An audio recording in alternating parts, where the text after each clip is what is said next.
সুবিধা, বিশেষ করে মা বোনদের জন্য চিকিৎসা পৌঁছে দেওয়ার জন্য যেরকম একটি পরিকল্পনা রয়েছে হেলথ কেয়ারার নিযুক্ত করার মাধ্যমে, ঠিক একইভাবে আজকে আমিনুল তার এলাকার মানুষের চিকিৎসার জন্য যে হাসপাতালের কথা বলেছে, ইনশাআল্লাহ বিএনপি সরকার গঠন করলে আমরা সেই হাসপাতাল এখানে তৈরি করব, যাতে করে এই এলাকার মানুষ দূরে যেতে না হয়, তার নিজের এলাকার মধ্যে যাতে করে তারা চিকিৎসা সুবিধা পেতে পারে। প্রিয় ভাই বোনেরা, সমগ্র বাংলাদেশে আমাদের আর কি বিরাট সমস্যা রয়ে গিয়েছে। আমাদের বহু তরুণ সমাজের বহু ভাইয়েরা, বহু বোনেরা শিক্ষিত, যুব সমাজের বহু ভাই বোনেরা শিক্ষিত, কিন্তু তারা কর্মসংস্থানের অভাবে রয়েছে, তাদের অনেকেরই কর্মসংস্থান নাই। এবং সেই জন্যই আমরা পরিকল্পনা গ্রহণ করেছি যে বিএনপি আগামী 12 তারিখে ইনশাআল্লাহ সরকার গঠন করলে আমরা প্রত্যেকটি জেলায়, এবং স্বাভাবিকভাবে ঢাকা যেহেতু বড় একটি শহর, ঢাকায় হয়তো প্রত্যেকটি এলাকায় অন্তত মিনিমাম একটির অধিক আমরা ভোকেশনাল ইনস্টিটিউট তৈরি করব, আমরা ট্রেনিং সেন্টার তৈরি করব, আমরা আইটিতে যারা কাজ করে তাদেরকে বিভিন্ন প্রকার ট্রেনিং এর আমরা ব্যবস্থা করব। আমাদের যে সকল তরুণ সমাজের সদস্য আইটিতে কাজ করেন, সেই ফ্রিল্যান্সিং এর কাজ হোক, ডাটা প্রসেসিং হোক, এই বিষয়ে তাদেরকে আমরা ট্রেনিং দিব, যাতে করে তারা কর্মসংস্থানের ব্যবস্থা করতে পারে। একই সাথে ভোকেশনাল ইনস্টিটিউটের মাধ্যমে আমাদের যেসব বেকার তরুণ ভাই বোনেরা আছে তাদেরকে আমরা ট্রেনিং দিব, যাতে করে তারা নিজেদের কর্মসংস্থান, ছোট ব্যবসা তৈরি করতে পারে, অথবা বিদেশে চাকরি বাকরির ব্যবস্থা করে নিয়ে যেতে পারে। প্রিয় ভাই বোনেরা, বাংলাদেশের বহু মানুষ, প্রায় 1.5 কোটি মানুষ বিদেশে প্রবাসী হিসাবে বসবাস করছে, এবং তারা সেখানে কষ্টার্জিত বৈদেশিক মুদ্রা আমাদেরকে দেশে পাঠাচ্ছে, যাতে আমরা এই দেশের মানুষের ভাগ্যের পরিবর্তনের জন্য সেগুলোকে কাজ করতে পারি। আমরা সিদ্ধান্ত গ্রহণ করেছি আমাদের শহর গ্রাম বিভিন্ন জায়গা থেকে যে সকল মানুষেরা বিদেশে আগামীতে চাকরি বাকরি সংস্থানের জন্য বিদেশে যাবেন, আমরা খেয়াল করেছি অনেক সময় অনেক ভাই বোনদেরকে তাদের জমি জমা বিক্রি করে যেতে হয়। আমরা সিদ্ধান্ত গ্রহণ করেছি এই জমি জমা যাতে তাদেরকে বিক্রি করতে না হয়, তাদের যেই চাকরি সংস্থান হবে বিদেশে, তার জন্য আমরা সহজ শর্তে স্বল্প ঋণের সুবিধা তাদেরকে দিব, যাতে করে সেই ঋণের সুবিধা দিয়ে তারা যেতে পারেন, যাতে করে তাদের বাপ পিতার পৈতৃক ভিটা যাতে বিক্রি করতে না হয়। এখন প্রিয় ভাই বোনেরা, এই এলাকায় জলবদ্ধতা একটি সমস্যা আছে।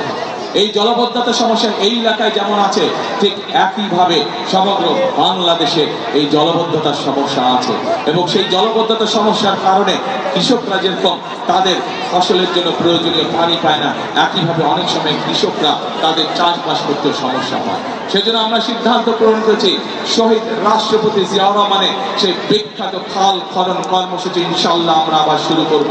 সমগ্র বাংলাদেশে আমরা সেই কর্মসূচি করব, এবং সেই কর্মসূচির অংশ হিসেবে ঢাকা মহানগরীতে জলবদ্ধতা দূরকরণের জন্য যতগুলো খাল, যেখানে যেখানে প্রয়োজন খাল খনন প্রয়োজন, ইনশাআল্লাহ যত দ্রুত সম্ভব সরকার গঠনের সাথে সাথে আমরা এই কাজে হাত দেব ইনশাআল্লাহ, যাতে মানুষ জলবদ্ধতা থেকে রক্ষা পেতে পারে, যাতে মানুষের চলাফেরার কষ্ট না হয়।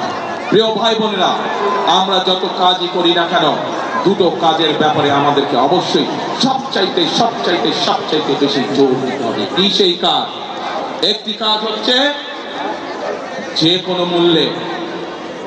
কোনো মূল্যে মানুষের নিরাপত্তা নিশ্চিত করা, যেন মা বোনেরা সহ প্রত্যেকটি মানুষ নিশ্চিন্তে দিনের যে কোনো সময় রাস্তাঘাটে চলতে পারে।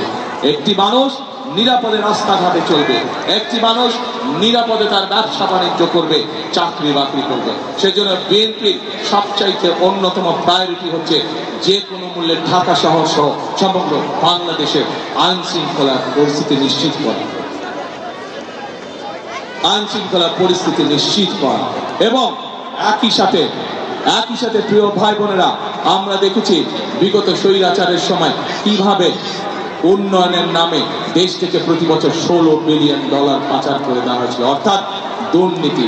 আমরা যত পরিকল্পনায় গ্রহণ করি না কেন, যদি আমরা দুর্নীতির লাগাম টেনে ধরতে না পারি, তাহলে জনগণের ভাগ্য পরিবর্তন করে অত্যন্ত দুরূহ ব্যাপার হয়ে যাবে। সেজন্য আমরা সিদ্ধান্ত করেছি যে কোনো মূল্যে আমাদের যত পরিকল্পনা আমরা বলছি সেগুলোকে বাস্তবায়নের জন্য, সেগুলোর সুফল যাতে জনগণের ঘরে পৌঁছতে পারে, তার জন্য আমরা দুর্নীতি এবং আইন শৃঙ্খলা রক্ষা যে কোনো মূল্যে জনগণের জন্য, এই দেশের জন্য আমরা নিশ্চিত করব। এটি আমাদের সর্বোচ্চ সিদ্ধান্ত। আমাদের প্রিয় ভাই বোনেরা, আমি ঢাকা 17 থেকে নির্বাচন করছি। আমি ঢাকা 17 যে অঞ্চলটি, সেই অঞ্চলেই আমি ছোটবেলা থেকে বড় হয়েছি। আমি ওই এলাকারই সন্তান। ঢাকা 17-র পাশে আপনাদের এই এলাকা ঢাকা 16। ঢাকা 17 এবং ঢাকা 16-তে একটি কমন সমস্যা রয়ে গিয়েছে। বহু মানুষ আছেন যাদেরকে প্রতি মুহূর্তে একটি দুশ্চিন্তার মধ্যে থাকতে হয়।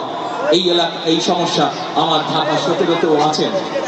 বেশ কয়েকটি এলাকা আছে যেখানে মানুষ নিশ্চিন্তে থাকতে পারে না, কিন্তু তাদেরকে প্রতি মুহূর্তে দুশ্চিন্তার মধ্যে থাকতে হয়। আমি সিদ্ধান্ত নিয়েছি, আমাকে আল্লাহর রহমতে আল্লাহ যদি আমাকে সুযোগ দেন, তাহলে সেই মানুষগুলোর জন্য আমি আমার ঢাকা 17 এলাকায় স্থায়ী বসবাসের ব্যবস্থা করব দেশের আইনগত ভিত্তিতে। একইভাবে আজ এই এলাকাতেও একই সমস্যা রয়ে গেছে, যা আপনাদের সন্তান আমিনুল আমাদের ধানেশীর কাছে একটু আগে তার বক্তব্য বলেছে। আপনাদের সামনে শুধু আজ এতটুকু বলতে চাই, আমার এলাকায় আমি এই সমস্যা যেভাবে সমাধানের চেষ্টা করব, ইনশাআল্লাহ পাশে আমার ঢাকা 16, কাজেই এই এলাকায় এই সমস্যার মধ্যে যারা আছেন ঠিক একইভাবে তাদের জন্য এই সমস্যার সমাধানের চেষ্টা করব ইনশাআল্লাহ। বিএনপি সরকার গঠন করলে ধীরে ধীরে এই এলাকার মানুষের যে থাকার সমস্যা আছে, উপস্থিতির যে সমস্যা আছে, সেই সমস্যা আমরা সমাধান করব ইনশাআল্লাহ। প্রিয় ভাই বোনেরা, এতক্ষণ আমার বক্তব্যে আমি আপনাদের সামনে তুলে ধরেছি কিভাবে আমরা দেশকে পুনর্গঠন করতে চাই। আমরা বিভিন্নভাবে অনেক সময় নষ্ট হয়েছে। স্বৈরাচার আমাদের দেশকে বহু বছর পিছিয়ে দিয়ে গেছে। পৃথিবীর বহু দেশ আমাদের থেকে অনেক এগিয়ে চলে গিয়েছে। এখন প্রিয় ভাই বোনেরা, আমাদের সামনে যে কোনো মূল্যে আমাদেরকে পরিশ্রম করতে হবে। যে কোনো মূল্যে আমাদেরকে আমাদের দেশকে গড়ে তুলতে হবে। কারণ আপনারা, আমরা সকলে এই দেশই হচ্ছে আমাদের প্রথম, এই দেশই হচ্ছে আমাদের শেষ ঠিকানা। আপনাদের সকলের পরিষ্কার মনে আছে, দেশনেত্রী বেগম খালেদা জিয়াকে বিভিন্ন রকম প্রস্তাব দেওয়া হয়েছিল যে উনি যাতে বিদেশে চলে যান, কিন্তু দেশনেত্রী খালেদা জিয়া জেল জুলুম স্বীকার করে মৃত্যু অবধারিত জেনেও উনি এই দেশের মানুষকে, অর্থাৎ আপনাদেরকে ফেলে উনি যাননি। জীবনের শেষ দিন পর্যন্ত উনি আপনাদের সাথে ছিলেন। প্রিয় ভাই বোনেরা, সেই জন্যই এই দেশকে আমাদের গঠন করতে হবে, যাতে এই দেশের সন্তানরা সুশিক্ষা পায়। এই দেশকে গঠন করে গড়ে তুলতে হবে যাতে এই দেশের মানুষ এই দেশেই কম বেশি সহজেই চিকিৎসা পায়। এই দেশকে আমাদের গড়ে তুলতে হবে, পুনর্গঠন করতে হবে, যাতে এই দেশের সন্তানেরা লেখাপড়া শেষ করার পরে এই দেশেই তাদের ব্যবসা বাণিজ্য কর্মসংস্থানের ব্যবস্থা করতে পারে। এই দেশকে আমাদের গড়ে তুলতে হবে, এই দেশের মা বোনেরা যাতে এই দেশের স্বাবলম্বী হয়ে দেশ গঠনের ভূমিকা রাখতে পারে। প্রিয় ভাই বোনেরা, আজ একটি রাজনৈতিক দল হিসেবে, রাজনৈতিক দলের কর্মী হিসাবে আমি আপনাদের সামনে উপস্থিত হয়েছি আমার দলের পক্ষে ভোট চাওয়ার জন্য। এবং সেই ভোট শুধু ভোট চাওয়ার জন্য চাইছি না, আমি আজ আপনাদের সামনে আমি পরিকল্পনা উপস্থাপন করেছি আমরা দেশ এবং দেশের মানুষের জন্য কি করতে চাই।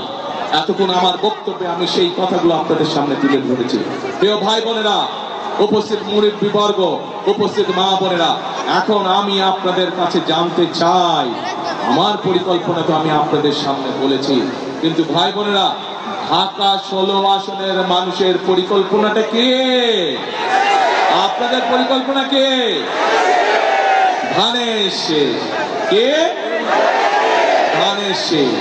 12 তারিখে আপনারা যদি আমাদেরকে ধানের শীষে ইনশাল্লাহ ভোট দিয়ে দেশ পুনর্গঠনের সুযোগ দেন, এতটুকু আমি আপনাদেরকে বলতে পারি, বিএনপি যেমন অতীতে সকল সময় দেশ এবং দেশের মানুষের সাথে ছিল, ইনশাল্লাহ আগামী দিনেও দেশ এবং দেশের মানুষের পাশে বিএনপি থাকবে।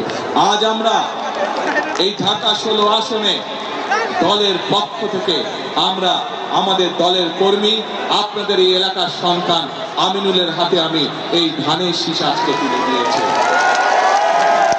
আপনারা আমিনুলকে 12 তারিখ পর্যন্ত দেখে রাখুন। আমিনুলকে আপনারা দায়িত্ব দিন। আমিনুল দায়িত্ব, এলাকার মানুষের দায়িত্ব। ইনশাল্লাহ আমিনুল জিতলে পরে, ধানের শীষ জিতলে পরে 13 তারিখ থেকে আমিনুল এলাকার মানুষের দেখভাল করছে কিনা, এলাকার উন্নয়নে কাজ করছে কিনা, সেইটি দেখার দায়িত্ব ইনশাল্লাহ আমার। প্রিয় ভাই বোনেরা, আগেই বলেছি আমি আপনাদের প্রতিবেশী হিসাবে ঢাকা 16 দেখার দায়িত্ব আমার দায়িত্বের মধ্যে পড়ে। ইনশাআল্লাহ আপনাদের সন্তান হিসাবে, আপনাদের প্রতিবেশী হিসাবে আমি আপনাদের সাথে যেমন আগেও ছিলাম, ইনশাআল্লাহ ভবিষ্যতেও থাকবো। প্রিয় ভাই বোনেরা, বক্তব্যের শেষে আবারও আমি আমার আমিনুলের জন্য, আমাদের দলের ধানের শীষের জন্য সামগ্রিকভাবে এইখানে যত মানুষ উপস্থিত আছেন, আপনাদের মাধ্যমে আপনাদের যে সকল আত্মীয় স্বজন বন্ধু বান্ধব সারা বাংলাদেশে ছড়িয়ে ছিটিয়ে আছে, আপনাদের মাধ্যমে তাদের সকলকে ধানের শীষের জন্য ভোট চেয়ে আমার বক্তব্য শেষ করছি। ইনশাআল্লাহ সকলে ভালো থাকবেন, আমার জন্য দোয়া করবেন, আমিও দোয়া করব আপনারা যাতে ইনশাআল্লাহ সকলে ভালো থাকেন। আল্লাহ হাফেজ। বাংলাদেশ জিন্দাবাদ, বাংলাদেশ জাতীয়তাবাদী জিন্দাবাদ।